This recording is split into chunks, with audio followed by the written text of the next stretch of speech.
Good morning sa aking mga kaibigan on Facebook. Mayroon na naman akong isi-share paano maglagay ng switch sa Honda Click version 3 at kung anong kulay ang puputulin ito.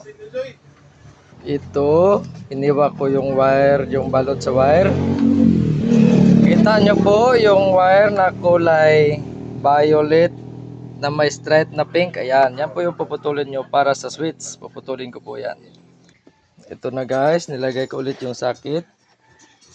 On natin yung switch.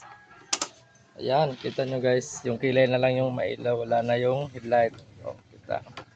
Wala na. Lagyan natin ng switch guys. Ito na guys, tapos ko na i-wiring, kinabit ko ulit. On natin yung susi. Ayan. Pailawin natin, on natin yung switch. O, di ba? Ayan na. O, off, on, off, on. See you.